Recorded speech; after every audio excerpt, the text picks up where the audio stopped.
Hello, ಎಲ್ಲರಿಗೂ professor doctor P Surendra ಪಾದ್ಯ ಮಾಡುವ ನಮಸ್ಕಾರಗಳು. ಈಗ ನಮ್ಮಲ್ಲಿ ಕೆಲವೊಂದು ಪ್ರಶ್ನೆಗಳು ಹೇಳ್ತವೆ. 7ನೇ ಮನೆ ಅಧಿಪತಿ 8ನೇ ಮನೆಯಲ್ಲಿದ್ದರೆ ಡೈವರ್ಸ್ ಅಂತ ಡೈರೆಕ್ಟಾಗಿ ನಮ್ಮಂಥ ಆಸ್ಟ್ರಾಲಜರ್ಸ್ ಹೇಳೋದುಂಟು. ಆದರೆ ಈ ವಿಚಾರವನ್ನು ಹೇಳಬೇಕಾದ್ರೆ ಮೊದಲಿಗೆ ನಾವುಗಳು ಸುಮಾರು ಕೆಲಸವನ್ನು ಮಾಡಬೇಕಾಗುತ್ತೆ. 7ನೇ ಮನೆ ಯಾವುದಕ್ಕೆ ಹೇಳಿ? ಮದುವೆಗೆ, ಪಾರ್ಟ್ನರ್ಶಿಪ್ಪಿಗೆ, ಸ್ಪೌಸ್. ಓಕೆ. 8ನೇ ಮನೆ ಅನ್ನೋದು ಲಾಂಗೆವಿಟಿ, ಅಂದರೆ ಆಯುಷ್ಯು, ಬದಲಾವಣೆ, ಟ್ರಾನ್ಸ್ಫಾರ್ಮೇಷನ್, ಗುಡ್ ಟು ಸೀಕ್ರೆಸಿ, ಹಾಗೆ ಹೆಂಡತಿಯ ಅಥವಾ ಗಂಡನ ವೆಲ್ತ್, ಮತ್ತು ಇನ್ಲಾಸ್ ಮನೆ, ಹೆಣ್ಣು ಕೊಟ್ಟ ಅತ್ತೆ ಮಾವಂದಿರ ಮನೆ. ಇದು ಹೇಗೆ ಅಂತ ನೀವು ಕೇಳ್ಬೋದು. ಈಗ 8ನೇ ಮನೆ ಅನ್ನೋದು ಯಾವುದು? 7ನೇ ಮನೆಗೆ 2ನೇ ಮನೆ ಅಲ್ವಾ? 7ನೇ ಮನೆ ಯಾರದ್ದು? ನಾವು ಗಂಡಸಾಗಿದ್ರೆ ಅದು ಹೆಂಡತಿ. 8ನೇ ಮನೆ ಅಂದರೆ 2ನೇ ಮನೆ, ಅಂದರೆ ಹೆಂಡತಿಯ ಕುಟುಂಬ ಸ್ಥಾನ, ಧನಸ್ಥಾನ, ಬ್ಯಾಂಕ್ ಬ್ಯಾಲೆನ್ಸ್ ಮನೆ, ಮಾತಿನ ಮನೆ. ಸೊ ನೀವು ಇದನ್ನು ಕರೆಕ್ಟಾಗಿ ತಿಳ್ಕೊಳ್ಬೇಕು. ಓಕೆ. ಒಂದೇ ಸಿಂಗಲ್ ಸೂತ್ರ ಇಟ್ಕೊಂಡು ಹೇಳಿದರೆ ಅದು ಸರಿ ಬರೋದು. ಓಕೆ.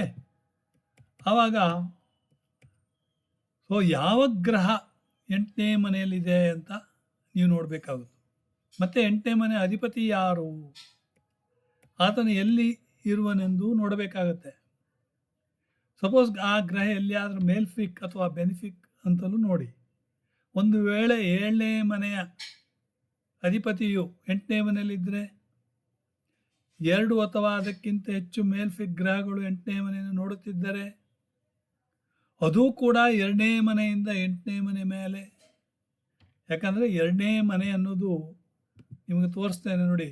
ಇದು ಮಿಥುನ ಲಗ್ನ, 2ನೇ ಮನೆ, 8ನೇ ಮನೆ ಆಮ್ನೆ ಸಾಮ್ನೆ, ಎದುರು ಬದ್ರು. ಓಕೆ. ಸೊ ಆವಾಗ ನಿಮಗೆ ಈಗ ಇದೇ ಜಾತಕ ತಗೊಳ್ಳಿಯಪ್ಪ. ಮಿಥುನ ಲಗ್ನಕ್ಕೆ 7ನೇ ಮನೆ ಅಧಿಪತಿ ಗುರು, ಧನುರ್ ರಾಶಿ ಬರುತ್ತೆ. ಗುರು ಅದರ ಅಧಿಪತಿ. ಗುರು ಎಲ್ಲಿದ್ದಾನೆ? ರಾಶಿಯಲ್ಲಿ ಲಾಭದಲ್ಲಿದ್ದಾನೆ. ಅಂದರೆ ಏನಾಯಿತು? ಈ ಹುಡುಗಿಯನ್ನು ಮದುವೆಯಾದರೆ ಇವನಿಗೆ ಲಾಭ ಒಂದು. ಹೌದಾ? ಅದೇ ಗುರು ನವಾಂಶದಲ್ಲಿ ಎಲ್ಲಿದ್ದಾನೆ ಅಂತ ಕೂಡ ನೋಡ್ಬೇಕು. ನೋಡಿ, ನವಾಂಶದಲ್ಲಿ ಇವರದು ಲಗ್ನಾಂಶ ಕುಂಭ, ಅದರಲ್ಲಿ 10ನೇ ಮನೆಯಲ್ಲಿ ನವಾಂಶದಲ್ಲಿ ಇದ್ದಾನೆ. ಒಳ್ಳೆಯದು. ಇನ್ನು 2ನೇ ಮನೆ ಯಾರದ್ದು? 2ನೇ ಮನೆ ಈ ಜಾತಕನ ಬ್ಯಾಂಕ್ ಬ್ಯಾಲೆನ್ಸ್, ಧನಸ್ಥಾನದ ಮನೆ. ಈ ಕೇತು ಕೂತಿದ್ದಾನೆ ಅಂದರೆ ಕೇತು ಯಾವಾಗಲೂ 2ನೇ ಮನೆಗೆ ಡಿಜೆಕ್ಟೆಡ್, ಏಕಾಂಗಿತನ. ಓಕೆ. ಆದರೆ 2ನೇ ಮನೆ ಅಧಿಪತಿ ಯಾರು? ಚಂದ್ರ. ಎಲ್ಲಿದ್ದಾನೆ? 12ನೇ ಮನೆಯಲ್ಲಿದ್ದಾನೆ. ಆದರೆ 12ನೇ ಮನೆ ಅಧಿಪತಿ ಶುಕ್ರ. ನವಾಂಶದಲ್ಲಿ ಅವನು ಉಚ್ಚನಾಗಿದ್ದಾನೆ, ಎಕ್ಸಾಲ್ಟೆಡ್ ಹೌಸ್ ನೋಡಿ. ಸೊ ಅದು ಕೂಡ ನೀವು ನೋಡಬೇಕಾಗತ್ತೆ. ಪಂಚಮಾಧಿಪತಿ ಪಂಚಮದಲ್ಲೇ ಕೂತಿದ್ದಾನೆ. ಓಕೆ. ನಾವು ನೋಡಬೇಕಾದ್ದು ಸ್ಪೌಸ್ ಕಾರಕ. ಯಾಕೆ? ಶುಕ್ರ ಸ್ಪೌಸ್ ಕಾರಕ. ಅದೇ ರೀತಿ ಹೆಣ್ಣು ಮಕ್ಕಳಿಗೆ ಕೆಲವರು ಗುರು ಅಂತಾರೆ, ಕೆಲವರು ಮಂಗಲ್ ಅಂತಾರೆ. ಏನೇ ಇರಲಿ, ಗುರು ಎಲ್ಲಿದ್ದಾನೆ ನೋಡಿ, ಸ್ಪೌಸ್ ಕಾರಕ. ನವಾಂಶದಲ್ಲಿ ನೋಡಿ, ಲಗ್ನಾಂಶದಿಂದ 10ನೇ ಮನೆಯಲ್ಲಿದ್ದಾನೆ. ಶುಕ್ರ ಮೀನದಲ್ಲಿ ಉಚ್ಚನಾಗಿದ್ದಾನೆ. 7ನೇ ಕೇತು ಕೂಡ ಇದ್ದಾನೆ. ಅಂದರೆ ಏನಾಯಿತು? ಈ ಹುಡುಗನ ಮದುವೆ ಆದಲ್ಲಿ ಇವನಿಗೆ ಯಾವ ರೀತಿಯ ತೊಂದರೆಯೂ ಇಲ್ಲ. ನವಾಂಶದಲ್ಲಿ 7ನೇ ಮನೆಯಲ್ಲಿ ಶನಿ ಇದ್ದಾನೆಂದರೆ ಮದುವೆ ಜೀವನ ಭದ್ರಕೋಟೆಯಲ್ಲಿರ್ತದೆ. ಅರ್ಥ ಆಯ್ತಾ? ಇದರಿಂದ ನೀವು ಪ್ರತಿಯೊಂದನ್ನು, ಒಂದು ವೇಳೆ ಸ್ಪೌಸ್ ಕಾರಕನ ಶುಕ್ರವನ್ನು ಕೇಂದ್ರ ಸ್ಥಾನವಾದ 1, 4, 7, 10 ಇದ್ದಾನೋ, ಇಲ್ಲ ತ್ರಿಕೋಣ ಸ್ಥಾನವಾದ 1, 5, 9 ಮನೆಗಳಲ್ಲಿ ಇದ್ದಾನೋ, ಓಕೆ, ಇಲ್ಲ ದುಸ್ಥಾನಗಳಾದ 6, 8, 12 ಮನೆಯಲ್ಲಿ ಇದ್ದಾನೋ, ಇದನ್ನು ನೀವು ನೋಡಲೇಬೇಕಾಗ್ತದೆ. ಇನ್ನು ಮದುವೆ ಆದ ಮೇಲಿನ ಲಾಂಗೆವಿಟಿಯನ್ನು ನೋಡಬೇಕಾದ್ರೆ 2ನೇ ಮನೆಯು ಬಹಳ ಮುಖ್ಯ. ಮದುವೆ ಆದಮೇಲೆ 2ನೇ ಮನೆ ಲಾಂಗೆವಿಟಿಯನ್ನು ತೋರಿಸುತ್ತೆ. ಯಾಕೆ ಹೇಳಿ? ನೋಡಿ, ಎಲ್ಲಿ ಏನಿದೆ 2ನೇ ಮನೆ, 8ನೇ ಮನೆಗೆ 7ನೇ ಮನೆಗೆ 8ನೇ ಮನೆ ಇದು. 7ನೇ ಮನೆ ಧನುರಾಶಿ, ಅದಕ್ಕೆ 8ನೇ ಮನೆ. 8 ಮನೆ ಆದಮೇಲೆ 2ನೇ ಮನೆ. ಅಂದರೆ ಇವರ 2ನೇ ಮನೆ ಅನ್ನೋದು ಸ್ಪೌಸಿಗೆ ಅದು ಆಯುಷ್ಯನ ಸ್ಥಾನ. ಸೊ ಕೇತು ಇದ್ದಾನೆ, ಏನು ತೊಂದರೆ ಇಲ್ಲ. ಓಕೆ, ಅಧಿಪತಿ ಚಂದ್ರ ಉಚ್ಚನಾಗಿದ್ದಾನೆ 12ನೇ ಮನೆಯಲ್ಲಿ. Absolutely no problem. ಈಗ ನಿಮಗೆ ಅರ್ಥ ಆಯ್ತು ಅಂತ ತಿಳಿತಾನೆ. ಇನ್ನು 10ನೇ ಮನೆ ನೋಡಿ, 10ನೇ ಮನೆಯನ್ನು ನೋಡಿ. ಈಗ 10ನೇ ಮನೆ ಏನು? ವೃತ್ತಿಯ ಮನೆ, ಹೌದಾ ಅಲ್ವಾ? ಈ ಜಾತಕನಿಗೆ 10ನೇ ಮನೆ ಪ್ರೊಫೆಷನಲ್ ಹೌಸ್. ಅದು 7ನೇ ಮನೆಗೆ 4ನೇ ಮನೆ. ಅಂದರೆ ಸ್ಪೌಸಿಗೆ 4ನೇ ಮನೆ ಅಂದರೆ ಹೋಮ್, ಹ್ಯಾಪಿ ಹೋಮ್. ಅದರ ಅರ್ಥ ಏನು? ಈತ ಒಳ್ಳೆ ಕೆಲಸ ಮಾಡ್ತಾ ಇದ್ದರೆ, ಹಾರ್ಡ್ ವರ್ಕ್ ಮಾಡ್ತಾ ಇದ್ದಲ್ಲಿ ಇವನ ಹೆಂಡತಿ ಖುಷಿ. ಯಾಕಂದರೆ ಹಾರ್ಡ್ ವರ್ಕ್ ಮಾಡಿರ್ತಾನೆ ಹಣ ಬರೋದು. ಅದನ್ನು 10ನೇ ಮನೆಯಿಂದ ನೀವು ನೋಡಬೇಕಾಗುತ್ತೆ. ಯಾಕಂದರೆ 4ನೇ ಮನೆಗೆ ಅದು 7ನೇ ಮನೆ. ನೋಡಿ, 4th ಹೌಸ್ 7ನೇ ಮನೆ, 7ನೇ ಮನೆಗೆ 4ನೇ ಮನೆ. ಅಮ್ಮನಿಗೆ ಇದು ಅವಳ ಗಂಡನ ಮನೆ ಅಂತ ಹೇಳ್ಬೋದು. ಕೆಲವರು ತಂದೆ ಸ್ಥಾನವನ್ನು 10ನೇ ಮನೆ ನೋಡಿ ಹೇಳೋದು ಉಂಟು. ಓಕೆ, ಅದೇ 7ನೇ ಮನೆ ಹೆಂಡತಿಗೆ 4 ಮನೆ ಬಿಟ್ಟರೆ 10ನೇ ಮನೆ, 10th house. That means spouse. From spouse house, 4th house. ಅದೇ ರೀತಿ ಸ್ಪೌಸ್ ಹೌಸಿಗೆ 2ನೇ ಮನೆಯಲ್ಲಿ ರಾಹು ಕೂತಿದ್ದಾನೆ. ರಾಹು ಅಂದರೆ ಸಡನ್ ಮನಿ. ಅದು ಇನ್ಲಾಸ್ ಮನೆ also. 8th house is for in laws. ಅಂದರೆ ರಾಹು ಇರೋದ್ರಿಂದ ಅದು ಒಂಥರ ಇಲ್ಯೂಷನ್ ಪ್ಲಾನೆಟ್. ರಾಹು ಇಸ್ ನಿಮಗೆ ಆಮೇಲೆ ಹೇಳ್ತೇನೆ ನಾನು. ರಾಹು ಅಂದರೆ ಇಲ್ಯೂಷನ್, ಮಾಯಾ ಗ್ರಹ. ಆಯಿತಾ? ಸೊ ಸಡನ್ ಮನಿ ತರೋವನು ಅವನೇ, ರಾಹುವೇ, ತಿಳ್ಕೊಳ್ಳಿ. ಓಕೆ, ನೀವು ಯಾವುದೇ ಜಾತಕ ತಗೊಳ್ಳಿ. ಈಗ ನಾನು ಇನ್ನೊಂದು ಜಾತಕವನ್ನು ತೋರಿಸ್ತೇನೆ ನಿಮಗೆ. ಇದು ಮಿಥುನ ಲಗ್ನದ ಜಾತಕ. ಮಿಥುನ ಲಗ್ನದ ಜಾತಕದಲ್ಲಿ 2ನೇ ಮನೆಯಲ್ಲಿ ಯಾರಿದ್ದಾರೆ? ಗುರು ವಕ್ರಿ. ನೋಡಿ, ಎಕ್ಸಾಲ್ಟೆಡ್ ಗುರು. ಅಂದರೆ ಸ್ಪೌಸಿಗೆ 8ಮ ಸ್ಥಾನ ಇದು. ಲಾಂಗೆವಿಟಿಗೆ ಇವರಿಗೆ 8ನೇ ಮನೆ, 8ನೇ ಮನೆಗೆ ಇದು 7ನೇ ಮನೆ. ಅಂದರೆ ಇವರ ಸ್ಪೌಸ್ ಯಾರು? ಕುಜ, ಗಂಡ. ಗುರುವನ್ನು ನೋಡಿದ್ರು ಎಕ್ಸಾಲ್ಟೆಡ್, ಕುಜನನ್ನು ನೋಡಿದ್ರು ಸಪ್ತಮದಲ್ಲಿದ್ದಾನೆ. ಓಕೆ, ಆದ್ದರಿಂದ ಇವರದ್ದು ಹಾಗೆ. ಇವರ 10ನೇ ಮನೆಯಲ್ಲಿ ಚಂದ್ರ ಇದ್ದಾನೆ. ಅಂದರೆ ಇವರು ಸಮುದ್ರೋಲ್ಲಂಘನ ಮಾಡುವಂಥ ಜನರು. ಅಂದರೆ ಫಾರಿನಿಗೆ ಹೋಗ್ತಾ ಇರ್ತಾರೆ, ಬರ್ತಾ ಇರ್ತಾರೆ. ಆಮೇಲೆ ಸ್ಪೌಸ್ ಕಾರಕ ಕುಜ. ಕುಜನ ಮನೆ ಯಾವುದು? ಲಾಭಸ್ಥಾನ. ಮತ್ತು 6ನೇ ಮನೆ. ಅಂದರೆ ಮದುವೆ ಆದ ಮೇಲೆ ಯಾವುದು ತೊಂದರೆ ಇಲ್ಲ. ನವಾಂಶದಲ್ಲಿ ಎಲ್ಲಿದ್ದಾನೆ ನೋಡೋಣ. ಸಪ್ತಮಾಧಿಪತಿ ಗುರು ಇವರಿಗೆ ನೋಡಿ ಇಲ್ಲಿದ್ದಾನೆ, ಉಚ್ಚ ಶನಿಯ ಜೊತೆಯಲ್ಲಿ, ರವಿಯ ಜೊತೆಯಲ್ಲಿ. ಓಕೆ, ಲಗ್ನಾಂಶದಿಂದ 12ನೇ ಮನೆಯಲ್ಲಿದ್ದಾರೆ. 12ನೇ ಮನೆ ಖರ್ಚು, ಫಾರಿನ್. ಓಕೆ, ಉಚ್ಚ ಶನಿ, ವಕ್ರಿ ಗುರು. ಆಮೇಲೆ ಲಗ್ನಾಂಶ ಲಗ್ನಾಂಶದಲ್ಲೇ ಕುಜ ಮತ್ತು ರಾಹು ಇದ್ದಾರೆ. ಓಕೆ, 8ನೇ ಮನೆಯ ಅಧಿಪತಿ ಯಾರು? 8ನೇ ಮನೆ ಇವರಿಗೆ ಶನಿ. ಶನಿ ಇಲ್ಲಿ ಉಚ್ಚನಾಗಿದ್ದಾನೆ, ಏನು ತೊಂದರೆ ಇಲ್ಲ.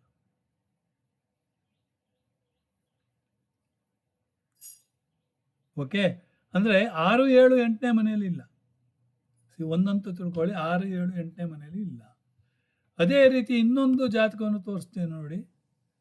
ಅದರಲ್ಲೂ ಕೂಡ ನೋಡಿ, ಇವರದ್ದು ಮೀನ ಲಗ್ನ. ಮೀನ ಲಗ್ನಕ್ಕೆ 10ನೇ ಮನೆ ಕೇತು ನೋಡಿ. ಇವರಿಗೆ ಕೇತು ಸಪ್ತಮ ಸ್ಥಾನ ಯಾವುದು? ಬುಧ. ಬುಧ ಎಲ್ಲಿದ್ದಾನೆ? 3ನೇ ಮನೆಯಲ್ಲಿದ್ದಾನೆ.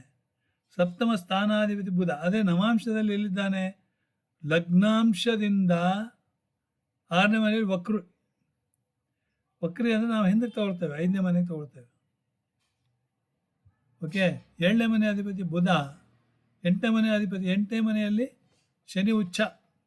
8ನೇ ಮನೆ ಅಧಿಪತಿ ಯಾರು? ಶುಕ್ರ. ಶುಕ್ರ ರಾಹುವಿನ ಜೊತೆಯಲ್ಲಿ 3ನೇ ಮನೆಯಲ್ಲಿದ್ದಾನೆ, ಒಳ್ಳೆಯದು.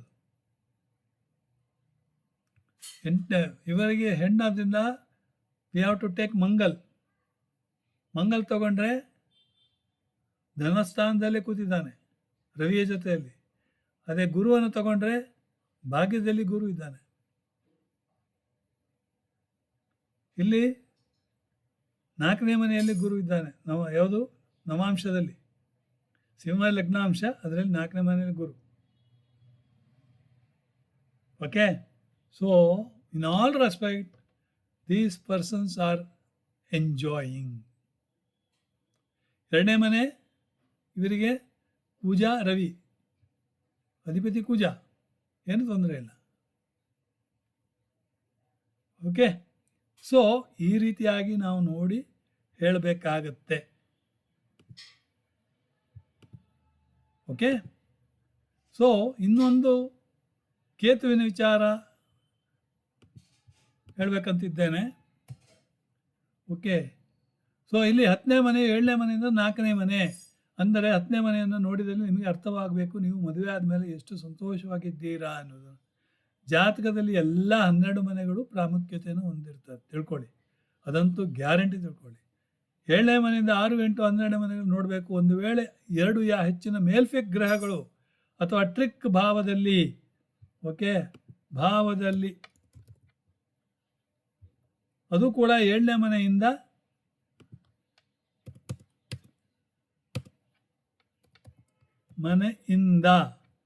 ಇದ್ದಲ್ಲಿ, ಅಂದರೆ 12ನೇ ಮನೆ, 2ನೇ ಮನೆ ಮತ್ತು 6ನೇ ಮನೆ, ಆವಾಗ ಫ್ರಾಮ್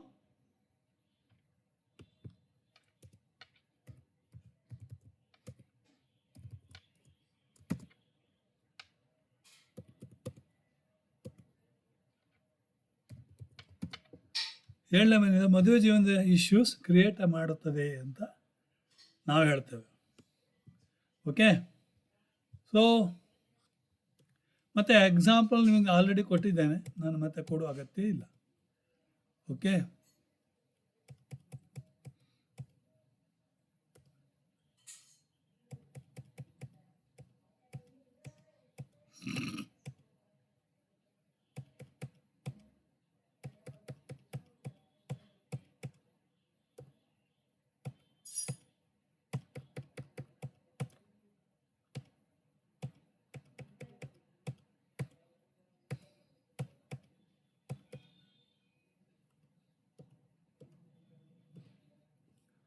ಈಗ ಕೇತುವಿನ ಬಗ್ಗೆ ಹೇಳುವುದಾದರೆ,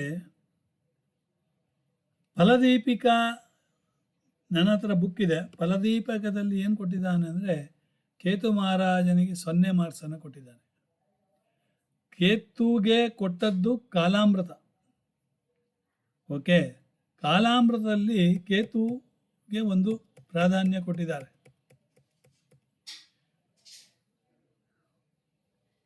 ಕೇತು ಗುರು ಒಟ್ಟಿಗಿದ್ರೆ ಅಕ್ಕಲ್ಟ್ ಜ್ಞಾನ ಬರ್ತದೆ ಅಂತ ಹೇಳ್ತೇವೆ ನಾವು. ಓಕೆ, ಸೊ ಅದರಿಂದ ಕೇತು 10ನೇ ಮನೆಯಲ್ಲಿದ್ದರೆ,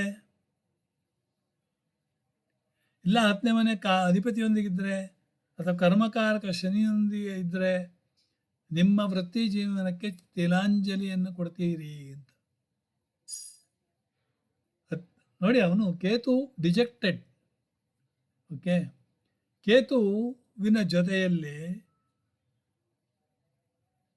ಚಂದ್ರ ಇದ್ದಾನಂತ ತಿಳ್ಕೊಳ್ಳಿ, ಆವಾಗ ನಿಮ್ಮ ಮಂಡೆ ಸೋಂಕು ಅಂತ.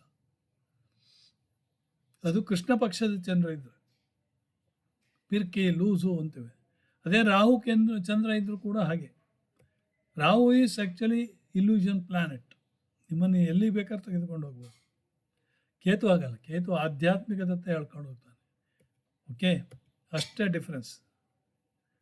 ಕೇತು ಪಂಚಮದಲ್ಲಿದ್ದರೆ ಮಕ್ಕಳಾಗಲು ತೊಂದರೆ, ಕಷ್ಟಪಡಬೇಕಾಗ್ತದೆ.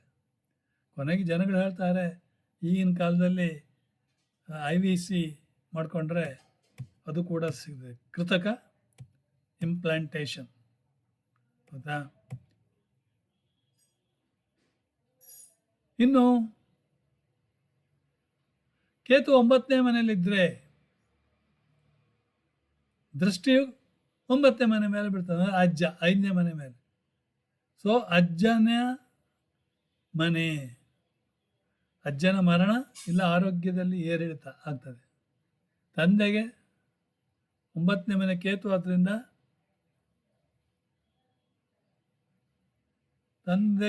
ತಂದೆಯು ಆಧ್ಯಾತ್ಮಿಕರಾಗಬಹುದು, ಅದು ಹೇಳ್ಬೋದು ನಾವು. 3ನೇ ಮನೆಯಲ್ಲಿದ್ದರೆ ಅದು ಒಳ್ಳೆಯದು. ಆದರೆ ಜಾತಕನು ಇನ್ಯಾಕ್ಟಿವ್ ಆಗ್ತಾನೆ 3ನೇ ಮನೆಯಲ್ಲಿ, ಕವಾರ್ಡ್ ಇಲ್ಲ ಸ್ಟುಪಿಡ್ ಆಗ್ತಾನೆ. ಡಿಟ್ಯಾಚ್ಮೆಂಟ್ ಅಂದರೆ ನಿಮಗೆ ಒಂದು ರೀತಿಯಲ್ಲಿ ಜಿಗುಪ್ಸೆ.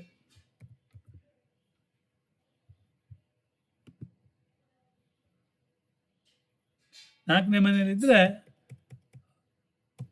ಅದು 4ನೇ ಮನೆ ಅಧಿಪತಿ ನೀಚನಾಗಿದ್ದಲ್ಲಿ ಅಲ್ಲಿ ಕೂಡ ಹೋಮ್ ಏಕಾಂಗಿತನ. 6ನೇ ಮನೆಯಲ್ಲಿದ್ದರೆ, ಕೇತು 6ನೇ ಮನೆಯಲ್ಲಿದ್ದರೆ ಬಿಸ್ನೆಸ್ಸಲ್ಲಿ ಹಾನಿ ಆಗ್ಬೋದು, ಆರೋಗ್ಯದಲ್ಲಿ ಹಾನಿ ಆಗ್ಬೋದು. ಕೇತು 7ನೇ ಮನೆಯಲ್ಲಿದ್ದರೆ ಸ್ಪೌಸಿಗೆ ನಿರಾಸಕ್ತಿ ಇರ್ಬೋದು, ಕಾಮದಲ್ಲಿ ಆಸಕ್ತಿ ಇಲ್ಲದೇ ಇರ್ಬೋದು. 12ನೇ ಮನೆಯಲ್ಲಿ ಕೇತು ಇದ್ದರೆ ಮೋಕ್ಷ ಅಂತ ಮೊದಲೇ ಹೇಳಿದ್ದೇವೆ. Okay, that is the last. ಎಷ್ಟೇ ನಿಮಗೆ ಆಸ್ತಿ ಹಣ ಇದ್ದರೂ ಕೂಡ ಯು ಆರ್ ನಾಟ್ ಎಂಜಾಯಿಂಗ್, ತಿಳ್ಕೊಳ್ಳಿ. ಓಕೆ,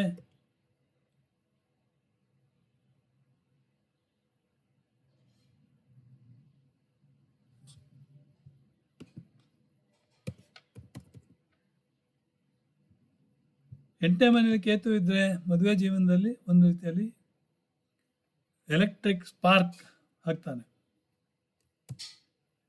ಇದಿಷ್ಟು ನನ್ನ ಒಂದು ಅನುಭವ. ಧನ್ಯವಾದಗಳು. ಇಲ್ಲಿಗೆ ನಿಲ್ಲಿಸ್ತೇನೆ. Thank you.